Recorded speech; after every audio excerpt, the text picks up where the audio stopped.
Welcome back, everyone. Writing a letter in this digital age might seem like an outdated way of communicating, but it can show a lot more than just penmanship. So on this National Handwriting Day, etiquette expert Diane Gotsman joins us this morning with a few reminders about the art of the handwritten note. Diane, thanks for being on with us. Thank you for having me. I love this topic because thank you notes are not outdated. No. Not at all. And you know what? They can really feel more personalized. Absolutely. Absolutely. And so what is better, an email or a handwritten note? That's a commonly asked question. I think you need both. I think you do both. You're absolutely right. We've been together too long. I know. You do. You do the email immediately, yes, and then you can take a day or two. So for a job interview, you'd want to send an email right away, but follow up with a thank you. But for an invitation to a party, being a guest at someone's home, send a handwritten thank you. It just feels warmer. Yeah, absolutely.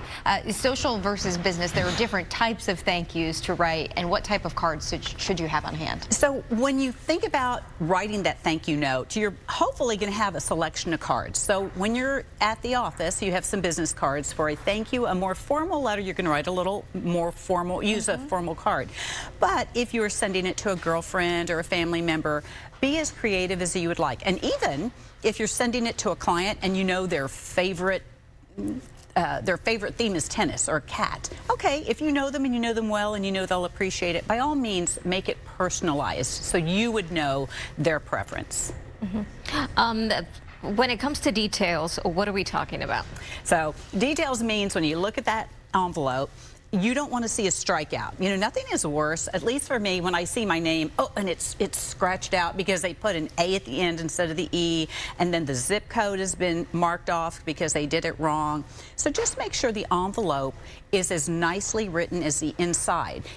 Return address, a proper stamp. So I think stamps are important, and you want to use up all your forever stamps, especially holidays, but make sure if you're sending it out to someone or for an occasion that's more formal, that the stamp matches the theme. So in other words, you're not going to send out a celebratory stamp if it's a condolence or a handwritten note, not necessarily a thank you, but condolences. This is another commonly asked question. If I have lost someone and they send a card to me or a gift, do I, let's say a plant, do I send a thank you? And the answer is yes. You want to thank them for thinking of you. So is it okay if I use, say, the Texas Bluebonnet stamp that's on my forever stamp? Yes, yes. Or the love stamp, or but the one that comes to mind for me is the empanada stamp and the quesadilla stamp. That was one of the forever stamps that I adore. But I would probably think about when I would use that in business. You know, I would do that socially, not for business.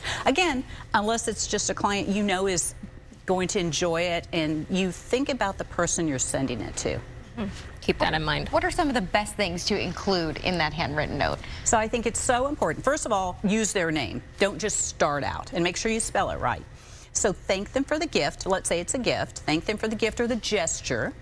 Tell them how you're going to use the gift or what the gesture meant to you. And then in there, you want to say, I look forward to seeing you soon. Please, I want to take you to lunch. You know, something that shows follow-up.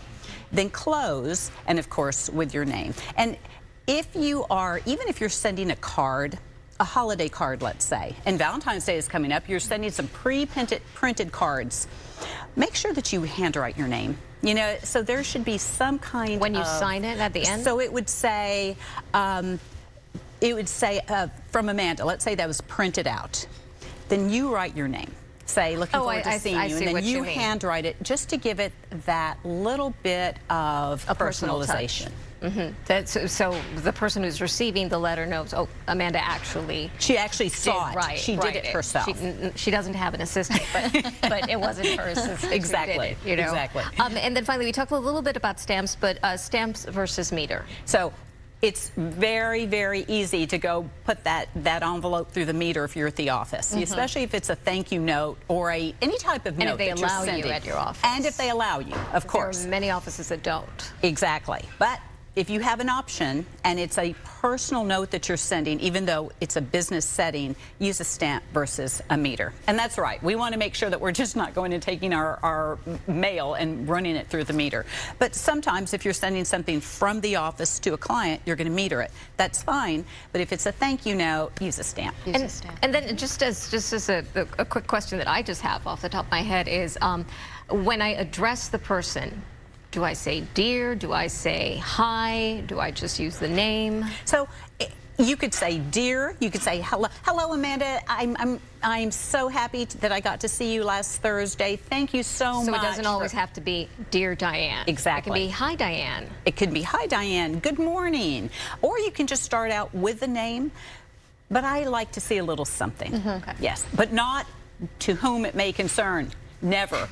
First of all, you're not going to send their name. Yes, always use their name. Especially if you know them. Do a little bit of work to find out who you're sending it to. Because sometimes we send notes, personalized notes, but we may not know them well. So find out. Do the extra work. Yeah, it doesn't take but 5 minutes. No. Perfect. Diane, thank you so much. It's always good seeing you. Good to see you both. And we'll be right back.